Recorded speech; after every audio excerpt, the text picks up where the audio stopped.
ओम सदाशिवसमारंभां शंकराचार्यमध्यमाम् अस्मदाचार्यपर्यन्तां वन्दे गुरुपरम्परां शंकरं शंकराचार्यं केशवं बादरायणं सूत्रभाष्यकृतौ वन्दे भगवन्तौ पुनः पुनः श्रुतिस्मृतिपुराणानाम् आलयं करुणालयं नमामि भगवत्पादशङ्करं लोकशङ्करम्। ओम समस्त जन कल्याणे निरतं करुणामयं नमामि चिन्मयं देवं सद्गुरुं ब्रह्मविद्वरम्। Hari Om. So in the last class we studied two values of Sadhana Panchakam. What is Vedaha Nityam Adhiyatam? First one, study Vedas regularly, daily. Taduditam karmasvanushtiyata. And whatever has been said in the Veda, live those values in day-to-day life. Implement them precisely. Practice them precisely. These are the two instructions Bhagavan Shankaracharya gave. So performing the duties prescribed by them, ordained by them, the Vedas, diligently is the second value. So, Vedo Nityamadhiyatam Taduditam Karmasvanushthiyatam Tene Shasya Vidhiyatam Apachite Kamye Matishchajyatam Papauha Paridhuyatam Bhavasuke Doshonusandhiyatam Atmecha Vyavasiyatam Nijagruhat Turnam Vinirgamyatam. Now, third value is, so we saw two values, Veda Nityamadhiyatam Taduditam Karmasvanushthiyatam. Third value is Tene Shasya Vidhiyatam Apachitihi. Now, all Tena Ishasya Vidhiyatam Apachiti. Ishasya Apachiti means worship. Tena means what? By those karmas, what we are practicing, what we have heard, studied in Vedas, second values, we started practicing them. Now, whatever we are practicing in life, all those karmas ordained by the scriptures. So, dedicate all these karmas as your worship of the Lord. Tena Ishasya Vidhiyatam Apachita Vidhiyatam. So, whatever we are practicing in life, that is, what we are practicing is what has been said in the scriptures. So, dedicating all those things as a worship of the Lord. So, dedication is worship here. So, our worship is what? Not again separately, we are not worshipping the Lord. That's a different practice. But every day, whatever karmas I am performing, everything, yajjat karma karomi tattadakilam shambho tavaradhanam. That's the meaning. Yajjat karma karomi tattadakilam shambho tavaradhanam.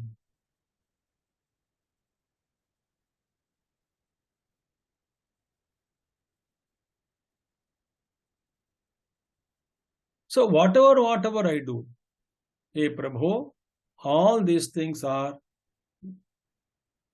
dedicated to you. All these things are a form of worship unto you. What all I practice. This is the thing. Now, why dedication? What do you mean by dedication? Samarpana buddhi. Samarpana.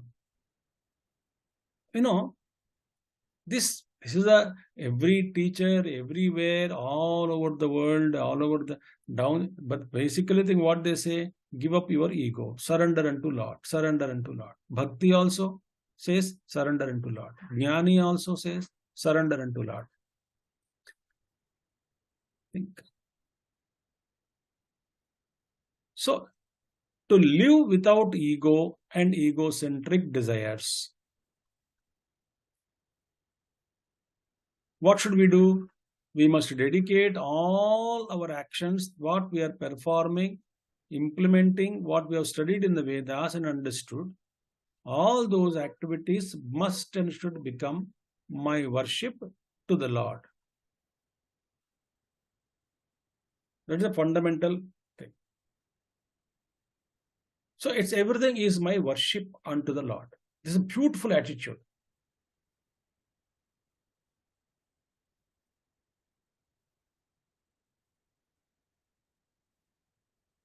I mean, this, if you understand this thought, if it percolates and then spreads and occupies the whole mind and intellect or antakarana, it becomes so beautiful and whole life becomes service only.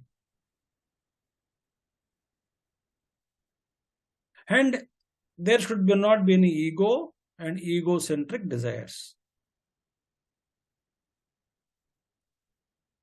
This is possible. How to drop my ego and egocentric desires? Only one condition. What? I work for someone. I have no agenda of my own. I am working for someone as instructed by someone, by my guru or scriptures. Tasmat shastram pramanam te karya karyavastito. So, as instructed by the Vedas or guru or scriptures, whatever you call, I am doing them. And I am dedicating all those activities unto the Lord. So I don't claim any ownership.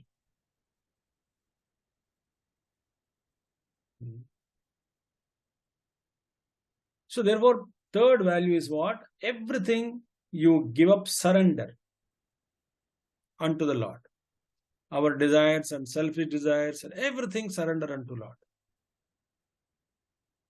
Now, here we should understand, if I don't surrender, what do you mean by surrender? Surrender. Great Mahatma used to be there.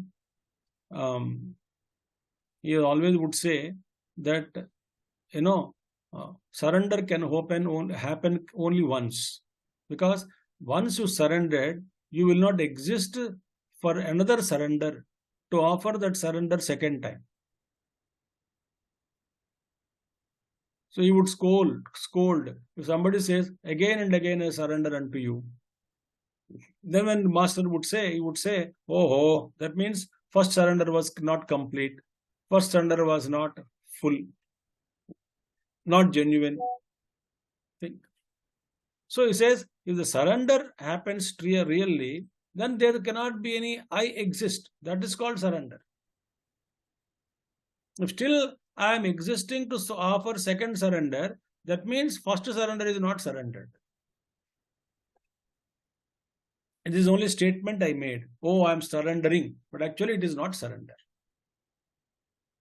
Think. So now friends, let us understand that first of all,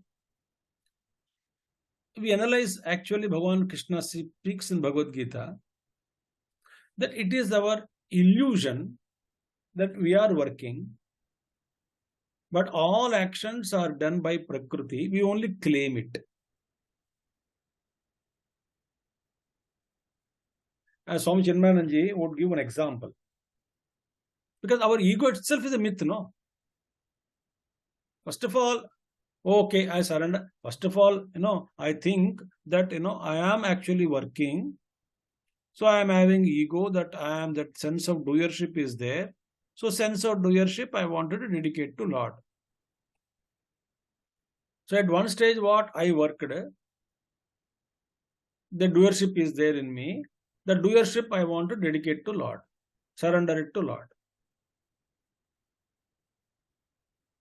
The fundamental question is, that action which was it done by me or something else? How that action came into manifestation?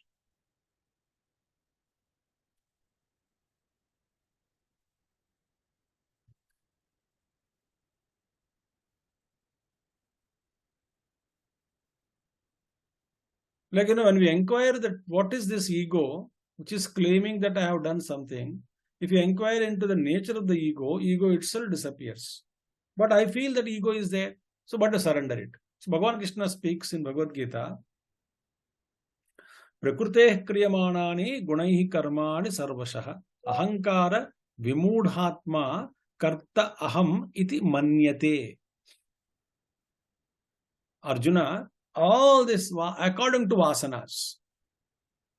According to vasana design, samskaras, vasanas. So, buddhi karma anusarini. Karma is vasana here. So, all the desires in the intellect rose depending upon my vasanas. And all those desires are converted into agitations in the mind. And the mind goes out through sense organs and does that work. Right? So, who is doing it? Bhagavan Krishna, Prakriti is doing it. Karta aham iti manyate ahankara vimudhatma. As Gurudev would say, that one who had got a doctorate in stupidity, he would claim that I am the doer, but actually the entire process is happening because of the vasanas or Prakriti. So Prakriti is doing it.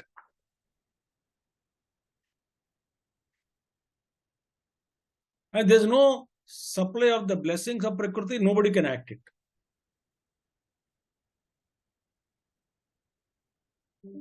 So Prakriti is acting through our vasanas. And vasana itself is Prakriti, Maya, Avidya. So when I know that actually is the doer is really existing. If we inquire, that ego itself is a myth. Therefore, surrender it. It's not true. It is not true. Think. It's not true. Then Bhagavan Krishna says, Shankaracharya says, Tena Ishasya Vidhiyatam Apachitihi. Very beautiful thing. So all those actions are surrendered unto Lord as worship to the Lord. There is no separate worship. My Nitya Karma itself is Bhagavad Anushtana. So selfishness is given up. So ego and egocentric desires, I and I want, are given up.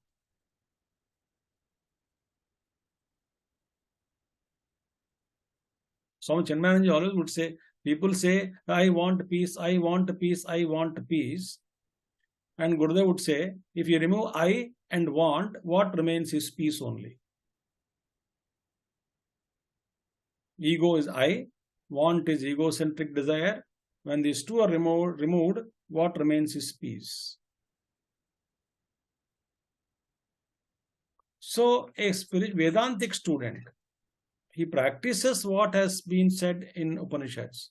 And whatever he practices in life, that itself becomes his worship to the Lord. Tene ishasya vidhiyatam pachite. Right. And fourth important value is what? Kamye matischyajatam. Kamye matischyajatam. Renounce all desires in the mind.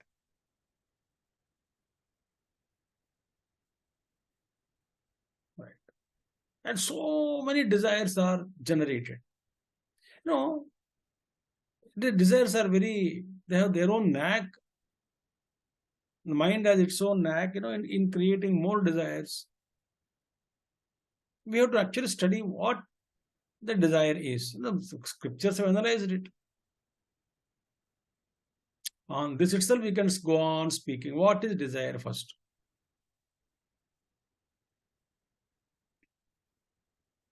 A desire is an expression of discontentment.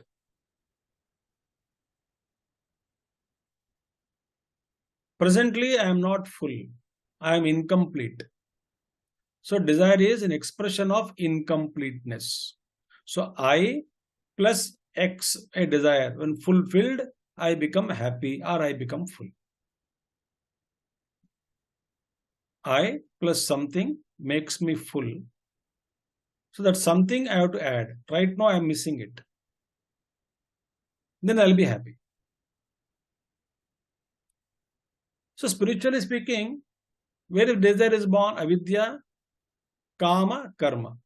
So desires are born from avidya. Why? Why desire actually, what is the purpose of desire? To make me full, to make me happy. To make myself happy, I desire. Okay. And where will I search? Depending upon my vasanas.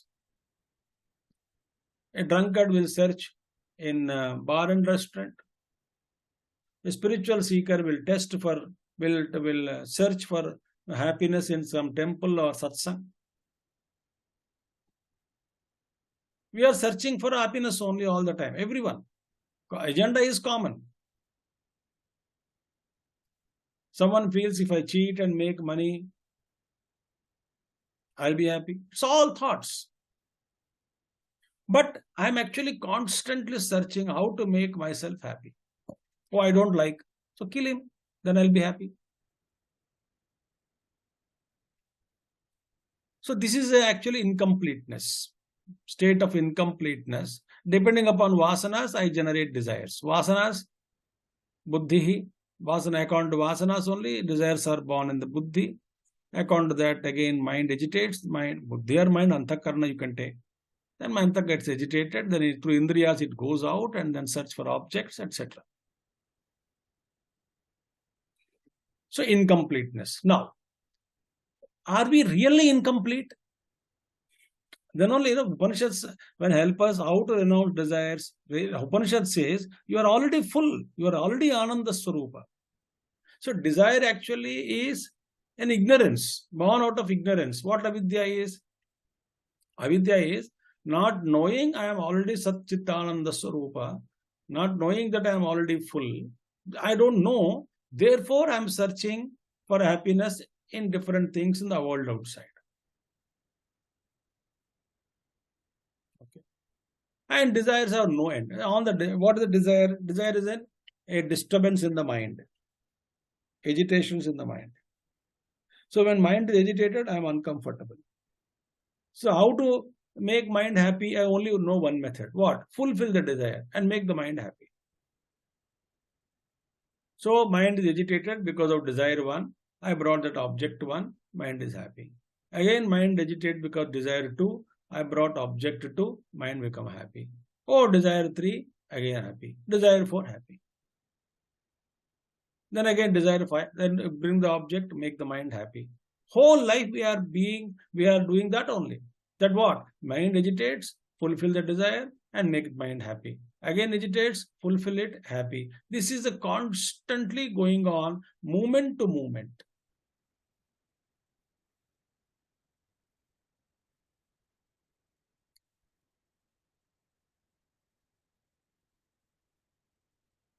And there is no end.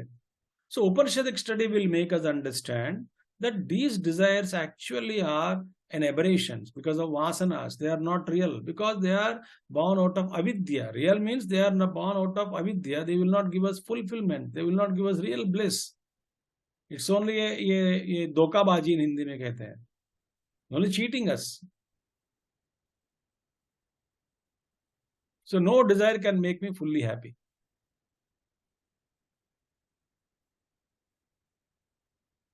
So when Upanishads gives this wonderful understanding, with the background of this knowledge, I can renounce the desire. But this background is necessary. If this background is not there, I cannot give up the desire. Even then, even if knowledge is available, if vasanas are so strong, I cannot control desires.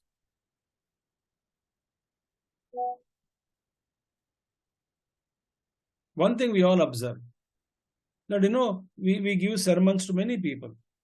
And some people give us sermon because of our habits, bad habits. But we give sermon. Oh, you should not drink more. You should not smoke more. Smoking is injurious to health. Whatever you speak about smoking, its side effects are drinking, side effects and diseases and expenditure and all those problems, families will get ruined. That man listens and he says, I know all these things. So there the no lack of knowledge, but vasanas are so powerful there. So this basic knowledge, yes, but how to give up that? What is the truth behind it? Why am I running after it? When Upanishadic Chintan starts, intensity of desire slowly reduces over a period of time. And one can get liberated from the desire.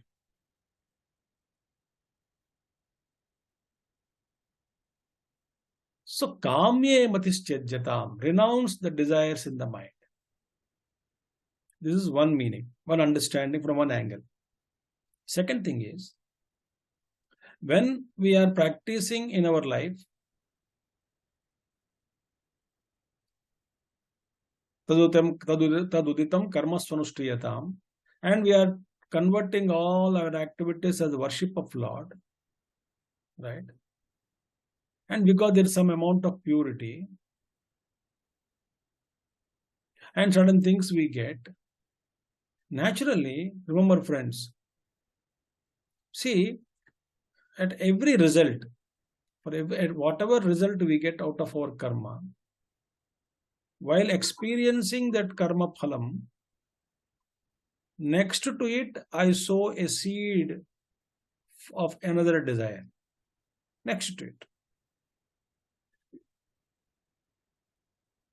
the desire will come.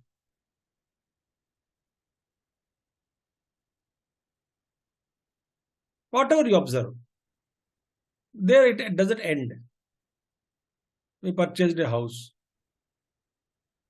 but immediately another desire is formed. Whatever desire is, it should be properly maintained, or it should be this, it should extra fitting should be done, this should be done, that should be done, or I think eventually I should move to a greater room, bigger hall, bigger house.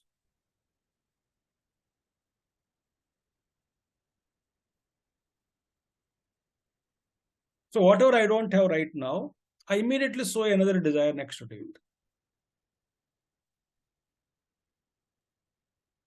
And whatever I got karma phalam, to improvise it, another desire is planted.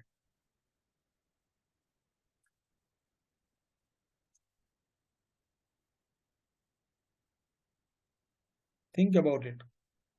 That means what in our life, we're constantly planting new desires. And most of us are not even conscious of it.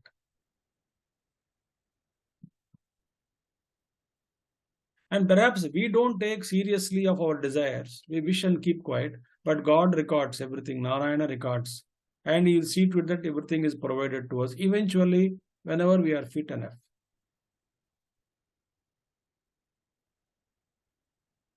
That's the best prayer, May all your dharmic desires be fulfilled at an appropriate time. May all your dharmic desires be fulfilled at an appropriate time. So, dharmic desire and appropriate time. Who will decide time? Ishvara will decide. Karma phala data. So, I must live with such an awareness that when I'm going through the karma phala bhoga, some fruits are coming to me in my life. I'm experiencing them. I must become conscious not to plant another desire related to that. Oh, it should have, had it been like this, it would have been more better. Like you ate some kind of vegetable. Oh, you must have added this also. It would have been tasted more better, nicely. Another desire. So in every karma phalam, when you are getting anubhava, enjoying it, we create another desire. So fundamentally, desire so we should be aware and drop them then and there. Don't give your sanction to it. Mind may propose, Indriyas may propose, but we should not give our sanction to it. Ego may propose. So for which I should become extremely conscious. And another thing, why should I renounce the desires in life? Because so far I got so many desires in my mind, I tried. Am I fully happy, contented? Answer is no. So then why should I create more and more desires and lose my peace of mind? Because when I find that when desire satisfied, mind becomes peaceful, and the peaceful mind gives me joy. The best would be what? To make the mind free of all desires so that it can be permanently be happy. And no desire, when fulfilled, it is not giving me total joy, not making me completely happy. Therefore, this is to be given up. So this understanding, entire about desire, many more things are there. So when a complete understanding takes place about the desire, I would call physiology of desire, anatomy of desire.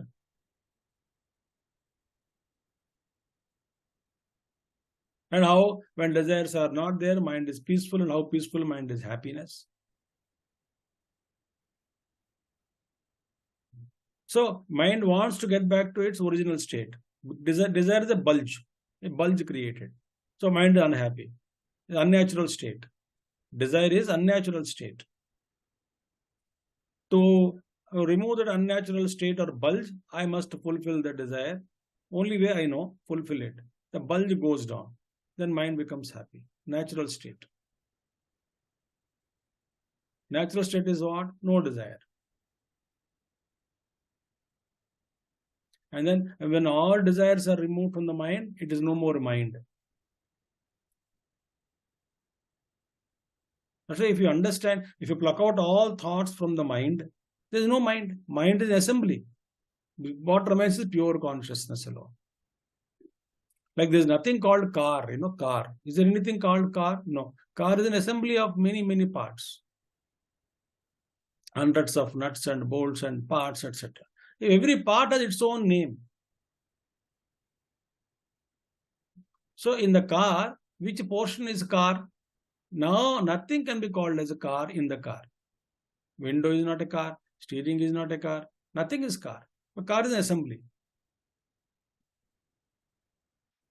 Similarly, when the mind, when all thoughts are removed, there is nothing called mind. The only consciousness is there.